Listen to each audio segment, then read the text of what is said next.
The Xiaomi Pad 7 Pro is now widely available around the world, and while it's still priced like a mid-ranger, its spec sheet is pretty much flagship level. I've also been sent the official cover, keyboard, focus keyboard, and focus pen, but we'll get to all of that in a bit. The box of the Pad 7 Pro includes the device, a cable, but unfortunately no charging block this year. The Pad 7 Pro starts at €500 for the base 256GB model, which is only $50 more than the standard Pad 6, since the 6 Pro didn't get a global release. The 6S Pro did go global, and that starts at €700, so this is quite a bit cheaper than that, and the only real difference between the two is that this has a smaller screen size. The Pad 6S Pro has a 12.4-inch display, this is 11.2 inches, which is a bit larger than the 6 and 6 Pro. Otherwise, screen specs are identical. It's still an IPS LCD display, so no OLED here, but it's a very good panel. Just like its predecessors, it has a 144Hz refresh rate, now offers 68 billion colors, just like the 6S Pro, has a higher 3.2K screen resolution, and a much higher 800 nits of peak brightness, though it's not quite as bright as the 6S Pro. The screen feels premium and is very responsive, and a nice little bonus is that you can hook it up to an external monitor, or even use it as one. Its USB 3.2 port doubles as the display port, so you can mirror it using a cable to an external monitor. It supports this at 4K 60fps, but the screen mirroring keeps the tablet's 3:2 aspect ratio, so you'll be getting black bars on either side. There's no way to adjust this natively, but there are third-party apps out there which can change this. There's also software out there that allows you to use a display cable in order to use your Pad 7 as an external monitor in your PC setup, but again, this is not native. The good news is that you can use it as a wireless external monitor. It works really well with Windows or Mac, but the wireless connection does affect latency by quite a bit. It's not something you'd really notice if you're using it as an extra screen for video or even light browsing, but it's not something I'd really be able to work on because of the lag.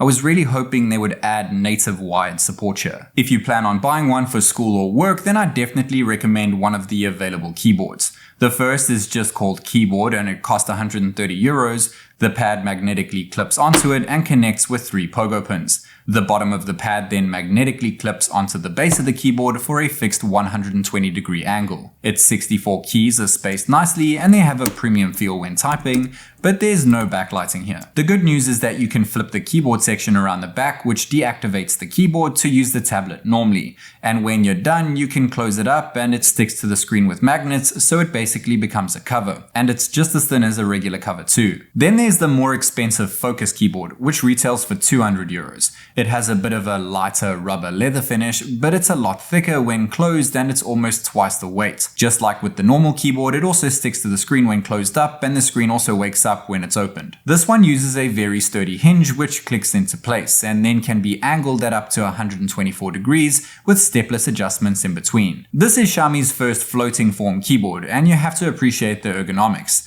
It's a fraction of the price of Apple's Magic Keyboard and works similarly. This one does have backlit keys, though the number keys at the top do become a little hard to reach when fully angled since they sit right under the screen. The keys themselves feel a little more solid than the standard keyboard, but the layout is exactly the same. The main reason to go with the Focus keyboard is because it includes a large mechanical touchpad and it works flawlessly. It's nice and clicky and there's loads of shortcut gestures that go along with it. The keys also have shortcut functions for both these keyboards, which you can adjust in settings. My main problem with the Focus keyboard is that you can't flip it to the back of the tablet in order to use the tablet normally. Last year's 6S Pro also had a touchpad keyboard, and that had obviously a touchpad as well, but it used a kickstand. It also had a full set of function keys, which this doesn't have, but the good thing with that one is that you could flip the keyboard around to the back and use the tablet as a tablet. With this, if you want to use the tablet normally, you'd actually have to take it out of the keyboard case in order to use it. And if you really want to be productive, just like last year, there's something called workstation mode, which gives you a desktop-like experience, and whenever you customize in this mode, it stays in this mode, so it won't affect your standard home screen setup. You can open up all your apps from the dock and add whatever you'd like to the desktop. Whatever app you open opens up as a floating window for multitasking, and of course you can also make any of the apps you're using full screen. The only strange thing is that you can't use the standard split screen in workstation mode. You can only use split screen multitasking in normal tablet mode. That's not a total deal breaker, but it's these small things that need to be refined in order for this to be the best tablet OS around.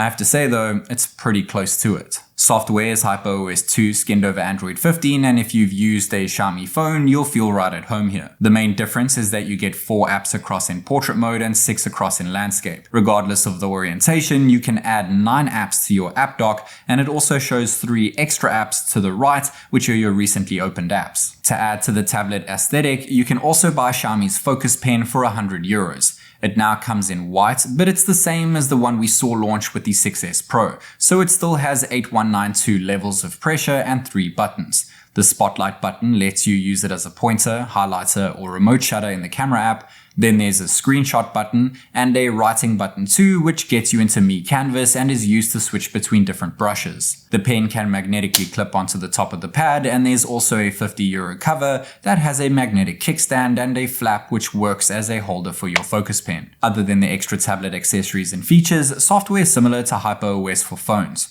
There's Google Discover, Circle to Search, and Gemini is pre-installed. There's also a bunch of AI features which we've seen in many flagship Xiaomi phones, but more tablet driven is that you can take control of a nearby Xiaomi phone on your tablet. You can also drag and drop files between the two, but more importantly, you can use something called director mode to use your tablet screen as a monitor for when filming on your Xiaomi phone. That's a pretty cool feature to have, considering most tablets don't exactly have the best camera systems in place. The Pad 7 Pro has the exact same 32 megapixel selfie and 50 megapixel main camera as the 6S Pro, but it does away with the rear depth sensor. It takes acceptable photos and portraits in good daylight, but it's quite a small sensor, so don't expect flagship phone level shots. At least there's 4K 60fps video, and it's surprisingly stable considering there's no OIS. It's not incredible, but it does the job for whenever you'd like to pull out your massive tablet and take a video. It would have been nice to have had at least 60 FPS, let alone 4K selfie video recording on the Xiaomi Pad 7 Pro. We're capped at 1080p and 30 FPS, but it still looks pretty decent and should be acceptable for online meetings. Let me know your thoughts on the video quality as well as the microphone performance. Selfie photos are pretty on par with other Xiaomi smartphones, but portraits still look like a bit of a copy-paste. The battery capacity sits at 8,850 mAh, which is a bit bigger than before, but it's not quite as large as the 10,000 mAh capacity seen in the 6S Pro. In all fairness though, that has a much larger screen, so battery life should be pretty much on par when it comes to this guy. Unfortunately, we still have the same 67 watt charging speeds, which is still actually pretty fast, but you're not going to be getting those very fast 120 watt wide charging speeds we see in the 6S Pro. It has similar sized bezels when compared to the 6S Pro, and it still has a fingerprint sensor embedded into the power button. It still has a unibody design made from aluminum, and its overall design looks identical to the entire Pad 6 series. It's slightly heavier than the 6 Pro, but much lighter than the 6S Pro, and it's quite a bit thinner than all of them at just 6.18mm. I have it in blue, but it also comes in green or grey. The grey also has an option for matte glass instead of metal. Performance has also jumped up from the 6 and 6 Pro, as the 7 Pro now uses a Snapdragon 8S Gen 3 chipset. That's a pretty huge jump from the previous models, and offers similar performance to the 8 Gen 2 we see in the Pad 6S Pro. It pretty much ties with it across multiple different benchmarks, which says a lot since it's $200 cheaper. And it even has the same LPDDR5X RAM and UFS 4.0 storage. But keep in mind that the 128GB variant uses the same UFS 3.1 storage that we see in the 6 and 6 Pro. All this hardware means it was able to average close to 60 FPS while playing Genshin Impact on maxed out settings, which is pretty much the benchmark for mobile gaming. There's still no vibration motor, and while it doesn't have the same 6-speaker system as the 6S Pro, it does still have a quad speaker setup.